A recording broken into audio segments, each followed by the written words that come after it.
السلام عليكم ورحمة الله وبركاته ولا لسود وهذا أنا وذا بركلمتين إلهي سبحانه وتعالى قفل بدروفا أضك إي حالة هذا أضك إلهي كبحيو وحونا كسنا الله وبدلو ما توحن كل وذاك يا كلمة هدي أضك رسوتو سغاشن يسغال دباتو أي كورتكتا وشغاني سغاشن يسغال دباتو ونولش هذا كسابسن أي كورتكتا كلمة مايو كلمة داس هدي أضك رسوتو سغاشن يسغال دباتو أي كورتكتا ودينتا لوgu sheegay xadiiثaha lagu sheegay sharaxaada lagu sheegay culimada markay xadiidka sharaxayeen 99ka dhibaato waxa ugu yar oo ay baabi'iso walwalka weeyaan waxa ugu yar oo ay baabi'iso wixii kale waa wax ka weyn walwalka ugu yar kelimadaas waa kelimad kugu cusub ma aha waa kelimad aad taqaanay horaana aad u taqaanay haddii aad akhrisatana xal weyn aad ka helaysid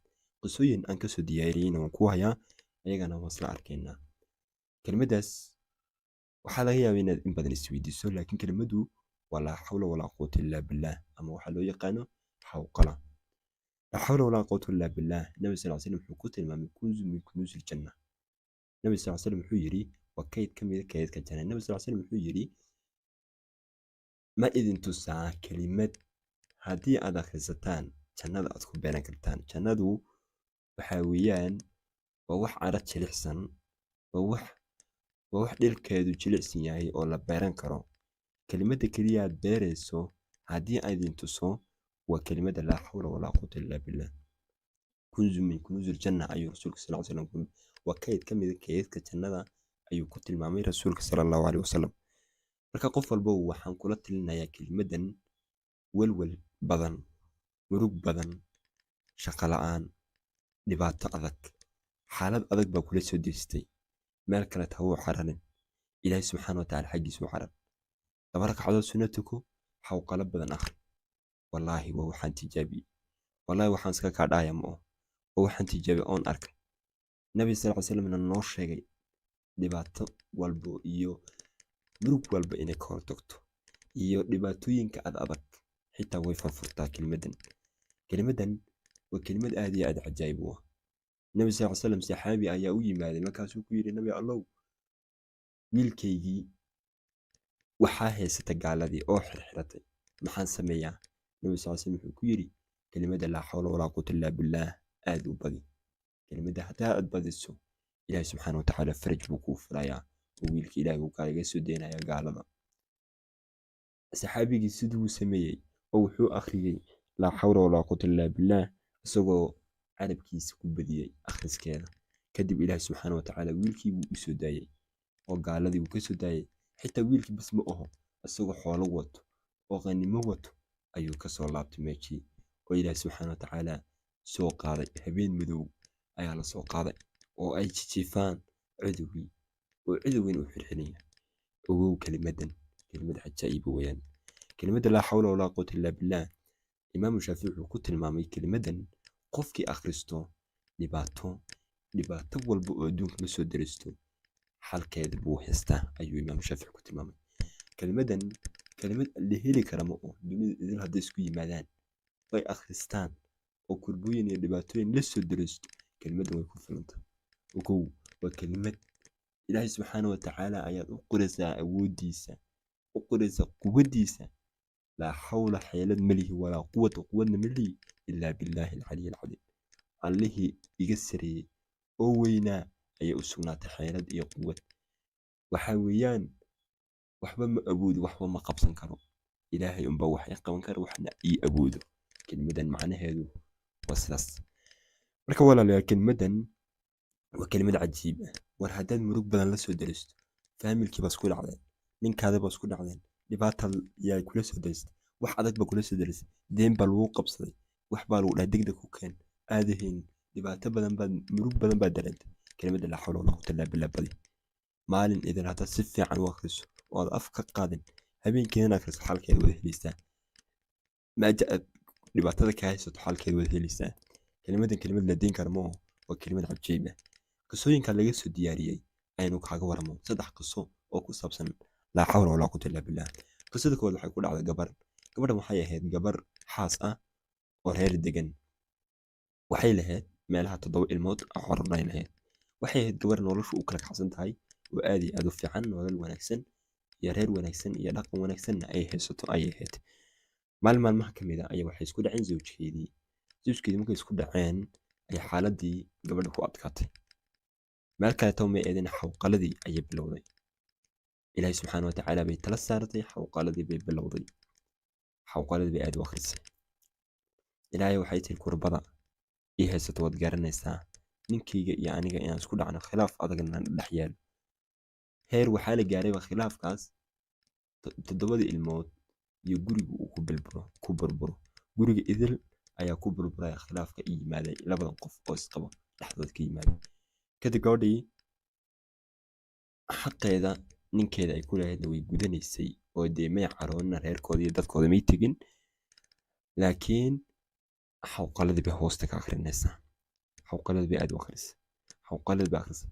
waxay akhrisay maalin idin. ninkii ururti markuu baxay, laakiin ninku markuu ururti baxay maqribkii buu imaanayaa, laakiin marka hore wuu imaan jiray duhurkii. laakiin inta hadda khilaafka ka dhacay oo isku dhaceen, duhurkii iska daayay ma imaanay xaafadda. ururti mu ka baxo, habeenkii mu kusoo dheelman. waa khilaaf daraadii ayuu duhurkii iskaga daayay. wuu qadadii u soo doonayay iskaga daayay. kadib maalintii oo dhan bay akhrinaysa. wallaahi bacdu casar markay tahay oo casirkii laga baxay oo adi meelaha 5 ay tahay oo maalintii intii badneed ay soo akhrisay xawqalada gabadhii aad bay u soo diriirisay. ay u soo akhrisay meelaha 5 galabnimo markay tahay ayuu zawjkeedii soo wacay. halkii uu ka raaligeliyay, taleefanku ka dhex raaligeliyay, kala soo hadla uu raaligeliyay. wuxuu yiri wax walbo oo dee khilaaf dhexdeena yeelay waan ku cafiyay, adigana cafi. hadhowna markaan imaan si wanaagsan ma kuu raageen, ma kuu dhudhowkan, ma ku wanaajin niyadda khayr u sheeg. waxaana awlaaday dhashay barako badan iyo wax wanaagsan ayaan kaa arkay. ilaahay subxaana wa tacaala noloshiida ayuu kugu qulfiyey. waa ninkii khilaafkana dhex yaala bay tiri. waa in aamin waaye bay tiri kelimadan si igu shaqaysa. kelimadan si ilaahay dhibaatadayga iga dulqaaday waan aamin waaye. waan yaabay. bas ninkii baa yimaaday, albaabkan ka ku furay, aniga ka furay. wuu i dhudhunkaday, wuu i xambaaray, wuu i wanaajiyey. dhibaatadii iyo rafaadkii oo dhanba wuxuu yiri iska ilow, wax walba ku cafi, hadda laga bilaabo adigana cafi. reerkeena waynu dhaqano, carruurteena khilaafkan dhex yaala labadeena iyo ogaan. haye marka kelimadaas ayay ilaahay subxaana wa tacaala gabadha ku badbaadiyey. qisada labaad waxay ku dhacday hooyo marka la dhaho calaasha xanuunaysa, hooyo ayaa ku dhacday. hooyadan waxay ahayd hooyo wiilkeeda ka xiran. waxaa laga xiray wiilkeedii. marka wiilkeeda gurigiisa ayay markaa hooyadan ku nooshahay. markaa hooyadan wiilkeeda wuxuu haystay meelaha 5 carruura iyo xaaskiisa iyo hooyadii ayaa guri ku wada noolaa. marka wiilka ayaa mar walba guriga usoo shaqayn jiray, reerkiisa dhaqan jiray. hooyadiina dee hooyadii wuu la joogto, dee mar walba hooyadii weeyaane garab buu yuu ahaa. kadib wiilkii maalmaha ka mid ah rag baa soo dacweystay, waa la xiray. hooyadii way welwelshay, maxaad akhrisaa. maamadu waa maamo weyn. meelahaadii waxay jirtaa meelaha 60kii wax bay jirtaa. 60kii wax la dheer ayay maamadu jirtaa. wax yar bay markaa indhaha isku yar qabatay iyadoo welwelsan, aad u welwelsan. waxaa la tusay kelimada laa xawla walaa quwwata illaa billah. waxaa la dhahay kelimadan waa riyaa lagu tusay ogow. in yar oo indhaha isku qabatay waa maalin cad ayaa lagu dhahay kelimadan akhri. haddaad akhriso wiilkaada jeelkaada wuu kusoo baxayaa. kelimadan haddaad badiso akhriskeeda jeelka wiilka wuu kusoo baxayaa. ogow bishaaro alle ayaa islaanta loo keenay. kadib aminkii way kacday. laa xawla walaa quwwata illaa billah. tusbax weyn oo ay haysato.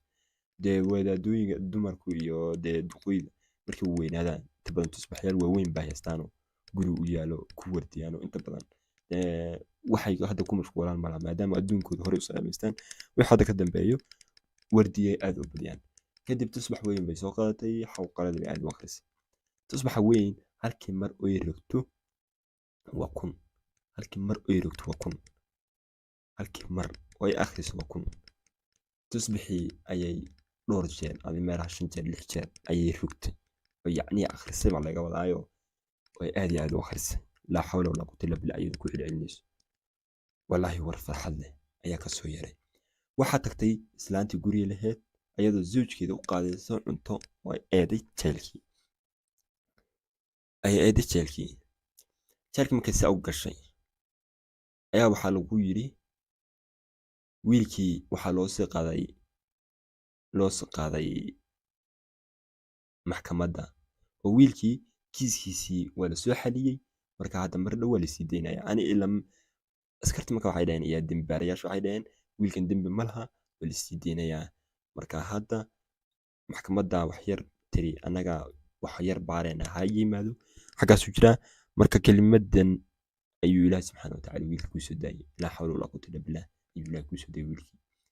wallaahi wiilkii islaantii markay ayadoo mar labaad ku laaban stationkii ayaa wiilka xaafadda yimaaday. heblo soo laaban waa liisoo daayay. kelimada laa xawla walaa quwwata illaa billah ayaa ilaahi subxaana watacaala islaanta wiilkeeda ugu soo daayay. marka kelimadu waa cajiib kelimadan. qisadan kaleet waxay ku dhacday wiil isagana ka shaqayn jiray kambanigaas oo dee marka hore uu ka ahaa manager maareeye ayuu ka ahaa. dee markaad maareeye tahay ama xil weyn aad haysato dad badan cudub kugu awaayi maysid ama dad badanoo ku dhibaateeyo waayi maysid.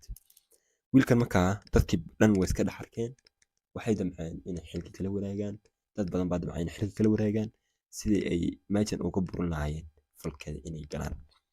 wiilkii arrintii iyo wixii markii ogaadeen barbaleen badan oo haysto dadkii ay ku kacsan yihiin ayuu wuxuu akhriyay laa xawla walaa quwwata illaa billah ayuu hoostaga akhriyay.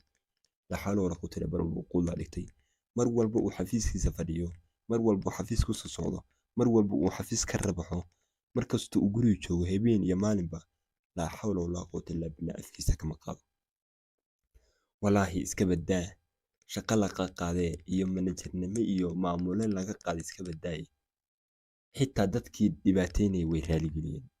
ma aamini doontid laakiin waxaad ku aaminaan ku sheegaya xitaa dadkii dhibaateynayay wiilkan oo dhibaatooyinka iyo rafaadka ku waday xitaa way raaligeliyeen. maalin maalmaha ka mid a xafiiska Suleymaanay 4 qofood oo rag ah oo dhibaato badan ku hayay 4tiiba hal mar bay raaligeliyeen ayagoo ilaahi subxaana watacaala xaggiisa dubo weyn uga dhuftay. ilaahi subxaana watacaala ayaa qadaray wiilkan inuu ilaahi subxaana watacaala uu noloshiisa ku bedelo laa xawla walaa quwwata illaa billah. marka ilaahi subxaana watacaala ayaa wiilkii markaa noloshiisa ku qurxiyey laa xawla walaa quwwata illaa billah. marka walaalayaal adii isku soo wadaduub kelimada laa xawla walaa quwwata illaa billah faa'iidooyin badan bay leedahay. adiga waxaad moodaysaa inaa loo akhristo walbahaar iyo waxaas. kelimadan dad badan ayuu ilaahi subxaana watacaala wax ugu xaliyey. hadda ka hor wiil ka mid ah wiilasha ku xiran youtube-keena ayaa ila soo xiriiray wuxuu yidhi niyow dhibaato badan baa haysateen bal xalkeeda ii sheeg. adiga ilan wardiyada noo soo gudbiyo wax kaa dhegaysanaa wax walbo noo soo gudbiye bal xalka dhibaatadan ay haysato dhibaato adag bay haysatee ii sheeg. dhibaatadii maxay tahay iyo waxaa kuma dhihin laakiin waxaan ku eri kelimada laa xawla walaa quwwata illaa billah haddaad akhriso oo aad iyo aad u badiso xalkeeda wada heshay dhibaatada ku hayso. aad buu tacajabay kelimada laa xawla walaa quwwata illaa billah aad buu tacajabay. walaa wiilkii wuxuu iga maqnaa 2 maalin ka bacdi buu igu soo laabtay. aad u fiirso wuxuu yiri walaalo wuxuu yiri abaalkaaga ma garanayo waxaan ku gudo. abaalkaaga abaal weyn baad igu leedahay. waa maxay baan ku yiri maxaa dhibo samee maxaan kuu samey baan ku yiri. aniga waan aamin lahayo xitaa waan garan waayey inaan wiilkii aan saa ku iri uu yahay iyo inuu wiilka la yahay waan garan waayey. waayo anigu intaasoo qof maalintii la soo xiriiri wax walbay weydiinayaan haddana sidii baan ku kala teena. marka dadka inta badan ma kala gargarto lambaradooda waxaas ma kala garto. dadkuna markay hal wadan joogaan lambarada isku eegiino lama kala saari karo. qofka inuu in badan kula soo xiriiro saa aad ku baritid mooyee lambarkiisa mooyeen. kadib wiilkii wuxuu yiri walaal wiil sidaa aad ku tiri 2 maalin ka hor ayaan ahay. kadib baan xasuustay walaal seetaan ma fiicna khayr arrintii ka warana seen noqoto war walaal waxaan kugu awaalgud ma garanayo. waa maxay arrintii markaan xawqalada akhristay oo aad iyo aad u akhristay arrintii oo dhan way fududaatay. kurbo walba iyo sida waa laga qaaday. arrintii igu adkeed dhibaatada igu ahayd rafaadka igu haystay way ii wada fududaatay oo ilaahay subxaana watacaala wuu ii fududeeyey wixii dhannaaba waxay noqotayba wax fudud ilaahay wuu ii fududeeyey waan aamini waayey wallaahi yuu yiri kelimada laa xawla walaa quwwata illaa billah waan aamini waayey siday iigu shaqaysa iyo siduu ilaahay subxaana watacaala dhibaatada adkeed iiga bixiyey marka walaalayaal laa xawla walaa quwwata illaa billah kunzu min kunuuzi aljanna ayuu rasuulku sal ly slam ku tilmaamay laa xawla walaa quwwata illaa billah wax la deyn kara ma aho waa wax aad iyo aad u wanaagsan marka kelimada laa xawla walaa quwwata illaa billah qof walba uu afkaaga ku hay oo carabkaaga ku hay oo mar walba akhriso haddaad imtixaan ku dhacdo akhriso haddii aad dhibaato kale ku haysato akhriso haddaad meel walba oo dhibaato ka haysato kelimada laa xawla walaa quwwata illaa billah afkaaga ha ka qaadin haddii aad akhriso kelimada laa xawla walaa quwwata illaa billah wallaahi runtii waxaan kuu sheegayaa inaad liibaanaysid wax walbana kuu fudaanayo marka walaalayaal intaasaan kusoo gabagabaynaya qisooyinkeena laa xawla walaa quwwata illaa billah laga arkay muuqaalka hadduu like aada saarin lag saaro haddii aad ku xidhneed youtube-ka ama channelkeena faa'iido media haddaad ku xidhneed aad iyo aad baa umahadsan tahay haddii aad ku xidhneed subscribe noo saar walaalaha kaleetana gaadsii si ay ugu xidhmaan khayrkan aan ku wadaagno asalaamu calaykum waraxmatullahi wabarakaatu fi amaanillah